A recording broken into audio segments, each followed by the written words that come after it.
Interessante que nesse estudo do livro de Marcos,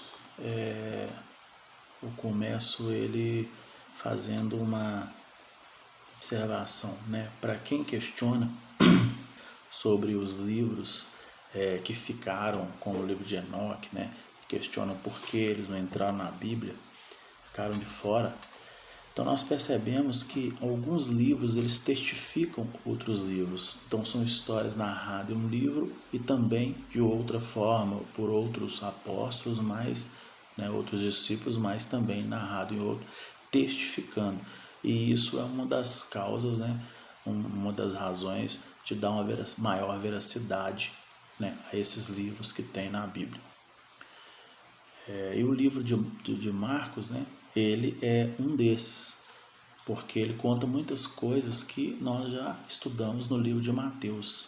Então, por exemplo, nós vamos ter novamente sobre João Batista, já estudado, dando testemunho de Jesus, o batismo de Jesus, a tentação no deserto, pois também nós temos o nosso deserto. Então, como nós temos um hiato na nossa vida, que é ali o Calvário, nós também passamos pelo deserto. E aquele ato, às vezes, momentos difíceis que a gente acha que Deus nos abandonou. Então, com Cristo não foi diferente, para dar exemplo, E nós vemos aqui depois o batismo de Jesus, a tentação, pois também temos o nosso deserto. Jesus voltando para Galiléia, a vocação de discípulos, já estudado por nós, como eu disse, inclusive no vídeo 215,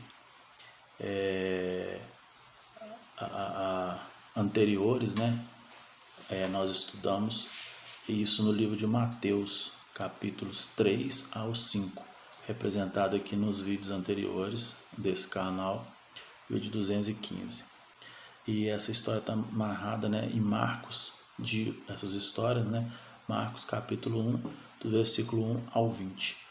Porém, temos uma história nova da cura de um endemoniado em Cafarnaum. Cafarnaum teve alguns milagres e alguns a gente até confunda um com o outro, mas esse aqui de Cafarnaum ele é narrado em Marcos e não em Mateus.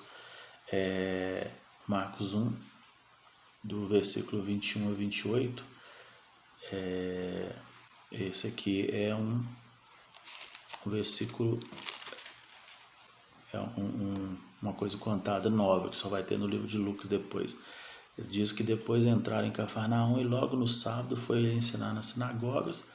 Maravilharam-se das suas doutrinas, porque eu ensinava com quem tem autoridade e não como os escribas. Um detalhe interessante que por que ele ensinava com autoridade? Porque ele viveu, não tem muitos relatos, do primeiro ano até o 30, quando começou mais ou menos o ministério dele até os 33.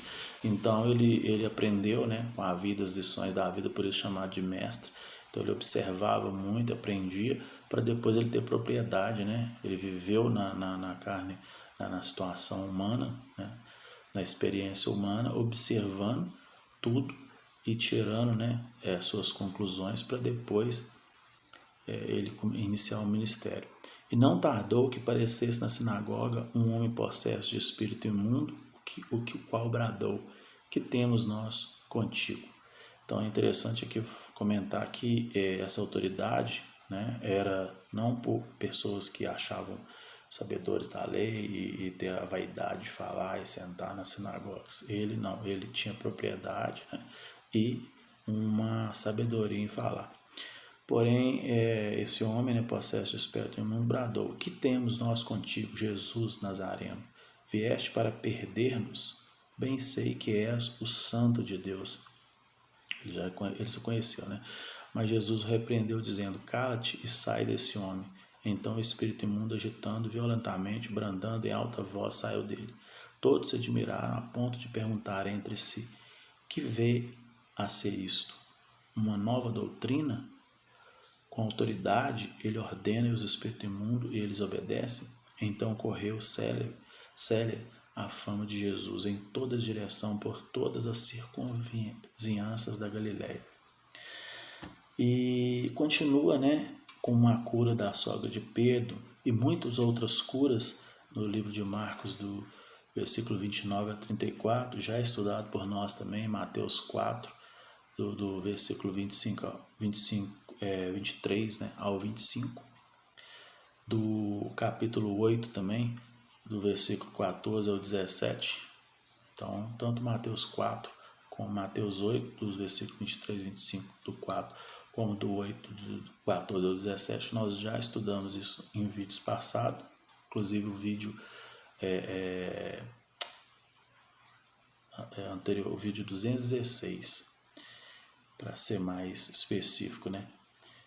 E nós temos ainda um relato novo, né, no livro de Marcos, em Marcos 1, 35 versículo 35 ao 39, sobre Jesus se retirando para orar.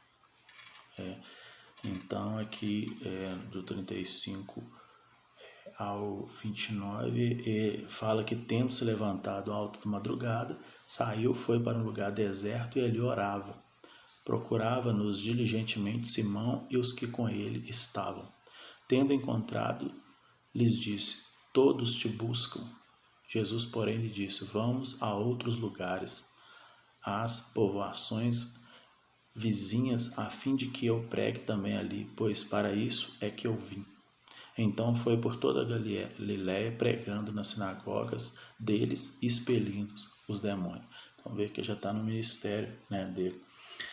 E nós continuamos, né, com histórias vistas no livro já estudado de Mateus. No capítulo 9 e 12, por exemplo, nós já estudamos no capítulo 9 e 12 de Mateus, no vídeo 216, sobre o paralítico, né, em Cafarnaum, a cura de um leproso, que antes aqui, né, era um endemoniado de Cafarnaum, né, que é uma história nova. E essa daqui, por exemplo, é o paralítico de Cafarnaum, a cura de um leproso, a vocação de Levi, Jesus comendo segundo os escribas e fariseus com os pecadores, né? Temos algo sobre o jejum também, né? Que ele diz que não adianta você fazer o jejum, mas não obedecer às outras coisas, né? Então, o sacrifício apenas não é o suficiente, ou às vezes é até indispensável, dependendo da situação. Ele diz também sobre ele ser o Senhor do sábado. Então ele não exclui a lei, né, de guardar o sábado, porém ele deixa claro, né, ele racionaliza que não adianta você fazer sacrifício e ter o coração, né, ruim para com seu irmão. E ainda admoesta, se você deixar cair um animal, por exemplo, né, se ele vier cair um buraco, você não vai salvar só porque é o sábado. Então ele racionaliza isso aí. Se você tem um trabalho, por exemplo, e a exigência de trabalhar o sábado, você não vai deixar de fazer só por ser sábado. Então ele faz essa admoestação e finaliza com o homem, né, da mão ressequida que ele curou. Esses relatos estão em Marcos 1, do versículo 40 ao 45, o capítulo 2 todo e o capítulo 3, de 1 a 6. Né? Lembrando que o objeto, né, já foi de estudo em Mateus capítulo 9 a 12, no vídeo 216 anterior, né, bem anterior que a gente estudou. E agora nós estamos no 230.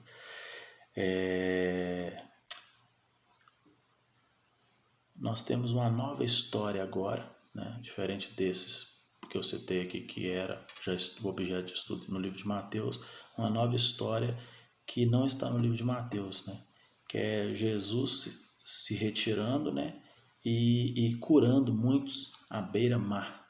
Em Marcos 3, né, do versículo 7 ao 11, nós temos essa passagem aqui, que diz que ele retirou-se Jesus com seus discípulos para o lado do mar, seguiu-os da Galiléia uma grande multidão, também da Judéia, de Jerusalém, da Idumeia, da além do Jordão e dos arredores de Tiro e de Sidom, uma grande multidão.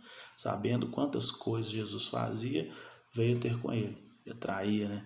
Então recomendou a seus discípulos que sempre lhe tivessem pronto um barquinho, por causa da multidão, a fim de não comprimirem, pois curava a muitos, de modo que todos os que padeciam de qualquer enfermidade se arrojavam a ele para tocar.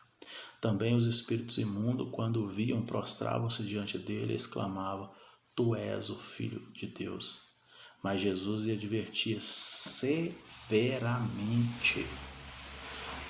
Vou repetir, mas Jesus lhes advertia severamente que o não expusessem à publicidade. Hoje é o que você mais vê, né? Às vezes nem coisas estão acontecendo de verdade, mas a publicidade é enorme. Então, cuidado com isso, sem críticas, né, pessoais, mas muito cuidado com isso. Outras passagens do livro de Mateus, do capítulo 12 e 13, né, já estudado por nós no vídeo 217, por exemplo, Marcos 3, de 13 a 19, que é a escolha dos apóstolos, né, e seus nomes, a blasfêmia dos escribas em Marcos 3, né, de 20 a 30, a família de Jesus que procura ele fala, né, minha família é aqueles que seguem, obedecem, em Marcos 3, de 31 a 35. Então é a parábola do semeador, em Marcos 4, já capítulo 4, de 1 a 9. A explicação, né, da parábola também, a explicação dessa parábola em Marcos 4, de 10 a 20. Então tudo isso aqui, como eu disse, né, já estudado no livro de Mateus 12 e 13, no vídeo 217 anterior ao estudo atual que fazemos agora. E temos duas novas parábolas, né, que não tem no livro de Mateus, no livro de Marcos 4, do versículo 21 ao 19, que é a parábola das candeias e a parábola da semente. Então, com exceção aqui do início do capítulo 4, do 1 ao 9, que tem essas histórias já estudadas, né, como a parábola do semeador, essas duas novas, a parábola da candeia diz que, só tem lá no livro de Lucas na frente, que também lhes disse: vem porventura a candeia para ser posta debaixo do alqueire ou da cama? Não vem antes para ser colocado no velador, pois nada está oculto, né? Senão para ser manifesto, e nada se faz escondido, senão para ser revelado. Se alguém tem ouvidos para ouvir, ouça. Então lhes disse: atentai no que os ouvis, com a medida com que tivesses medido, vos medirão também. E ainda se vos acrescentará, pois ao que tem lhe dará, e ao que não tem, até o que tem lhe será tirado. Então a natureza, né, ela toda a criação, né, feita para glorificá-lo. Então, ao observar, você vai ver que a criação, né, é perfeita. Tinha uma harmonia, essa harmonia se desfez ao desobedecer, porém, cada um, né, luta por si, e Deus, ele observa a tudo. E aquele que tem, né, até o que tem vai ser mais dado. Porém, aquele que não tem, às vezes até o que não tem vai ser tirado, né? Então isso aqui dá para a gente entender, né, que essa busca incessante, não só pela nossa sobrevivência, mas como essa comunhão e essa observâncias, né, em relação ao Criador é de extrema importância. E aí temos a parábola da semente, que aí ele diz: o reino de Deus é assim, como se um homem lançasse a semente à terra, depois dormisse e ao levantar de noite e de dia, e a semente germinasse e crescesse, não sabendo ele como.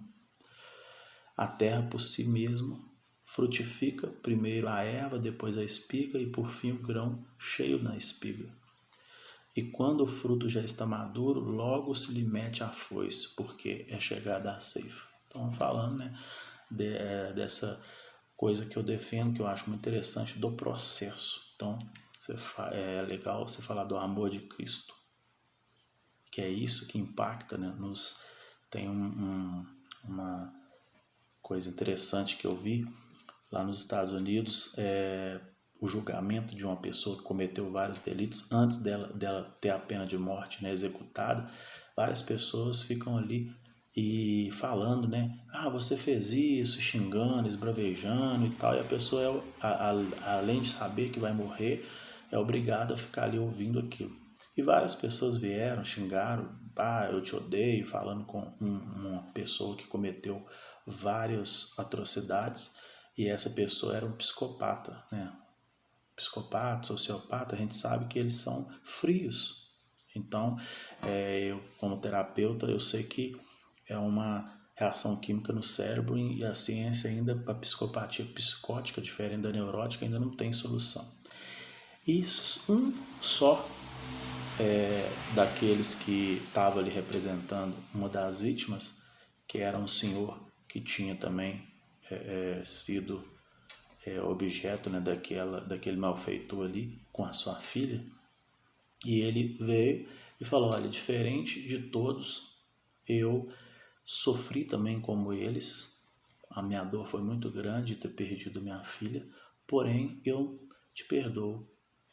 E é interessante que para todos aqueles que xingavam, esbravejavam, o psicopata, o sociopata, ele não demonstrou nenhum tipo de emoção, simplesmente frio, só ouvindo. Porém, quando esse disse essas palavras, né, ela teve um impacto tão grande, mesmo ele sendo um psicopata, que ele chorou, ele se emocionou. Então olha para você ver que interessante, né, o fruto, né, o poder do amor. Então é isso que tem que ser difundido, porque o processo vai começar ali, quando você amar Cristo, e Ele vai fazer todo o trabalho na vida de cada um, porque nós não temos essa capacidade.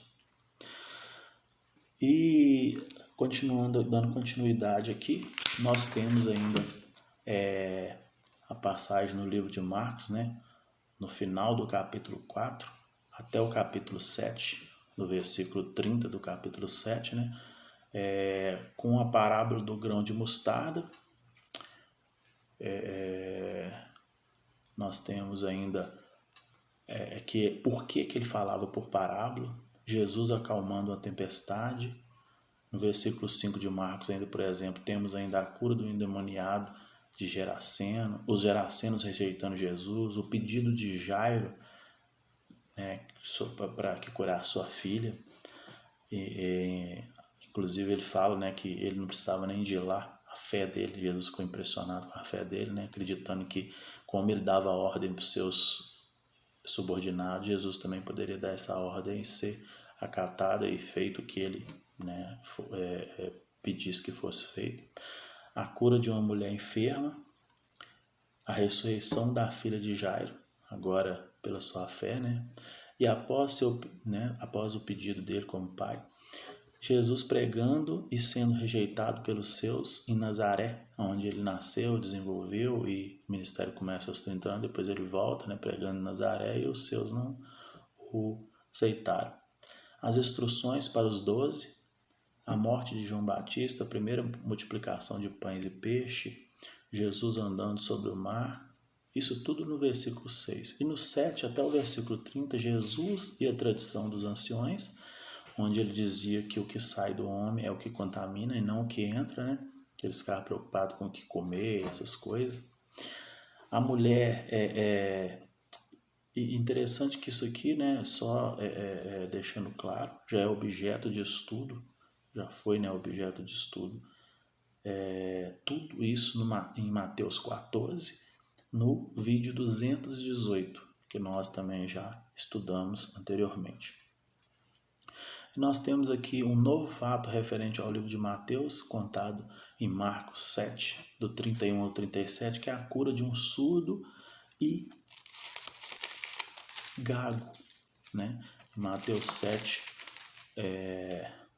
do 31 ao 37, fala aqui que de novo se retirou da terra de Tiro e foi por Sidom até o mar da Galileia, através do território de Decápolis.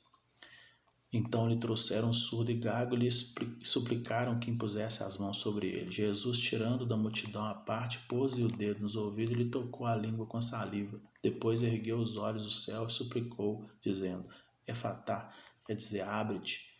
Abriram-se-lhe os ouvidos e logo lhe soltou o empecilho da língua e falava desembaraçadamente. Mas lhe ordenou que a ninguém o dissesse. Contudo, quanto mais recomendava, tanto mais eles os divulgavam. Então, questão da publicidade, né? Maravilharam-se sobremaneira, dizendo: tudo ele tem feito esplendidamente bem.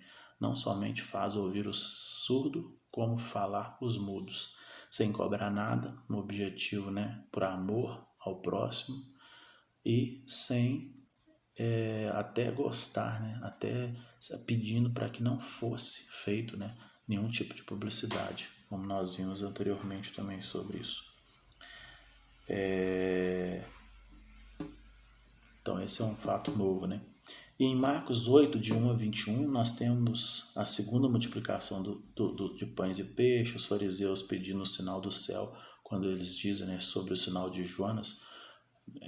Jesus, né, diz sobre o sinal de Jonas que nenhum sinal seria dado como o sinal de Jonas, né, que ficou 3 dias no ventre da baleia, e ele, né, seria morto, ficaria 3 dias também no seio da terra e depois ressuscitaria, né? Só que ele fala sobre o peixe, né, que é sobre a história de Jonas lá, que seria o sinal, né, que seria lhes dado. E Jesus falando sobre o fermento dos fariseus e Herodes, ou seja, né, a soberba e a demasia, em demasiada, né, demasiadamente, onde o ser humano perde-se em si mesmo. Então, o fermento dos fariseus aqui é representado dessa forma. Objeto de estudo também em Mateus 15, no vídeo 219, já estudado por nós. E tem uma história nova aqui, não contada por Mateus, em Marcos 8, do versículo 22 ao 26, que é a cura de um cego em Betsaida. Então,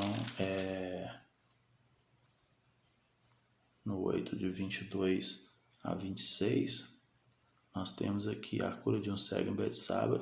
Eles dizem aqui que então chegaram a Betsaida, eles trouxeram o cego, rogando-lhe que tocasse. Jesus, tomando o cego pela mão, levou-o para fora da aldeia e, aplicando-lhe saliva aos olhos, impondo-lhe a mão, perguntou: vês alguma coisa? Este, recobrando a vista, respondeu: vejo os homens, porque como árvores o vejo andando. Então novamente lhe pôs a mão nos olhos, e ele, passando a ver claramente, ficou restabelecido e tudo distinguiu de modo perfeito. E mandou Jesus embora para casa, recomendando-lhe: não entre na aldeia.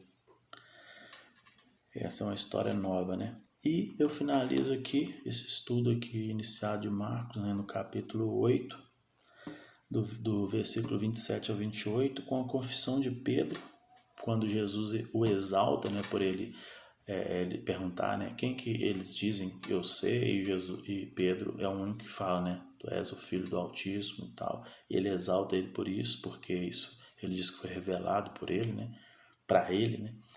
E depois Jesus prediz, né, sobre sua morte e ressurreição. É até interessante que nesse passo aí Pedro já é usado para falar que não, né, não poderia acontecer aquilo com ele e tal, e ele até repreende ele, falando: afasta de mim, maldito. Então, quer dizer, na mesma hora que ele exorta ele, você vê como o ser humano, ele, ao colocar o mal para dentro, ele tem o mal dentro de si, e o único que equilibra isso é Jesus, né? Para justificar-nos perante o Pai. E às vezes uma pessoa que pode ser usada num determinado momento, você pode ver ela, às vezes, em um momento infeliz, né? Em outras circunstâncias. Isso é normal, porque a natureza humana, infelizmente, né? O homem quis que fosse assim. E dizendo ele aos discípulos, né? Para levarem suas cruzes. E também estudamos isso em Mateus 16, ainda no vídeo 219. Então, nós continuamos a mirar, né, ele, certo de que não acertarmos o alvo, mas certo da necessidade de estar sempre mirando e buscando, porque assim poderemos ser dia por dia melhores, né, seres humanos. Amém?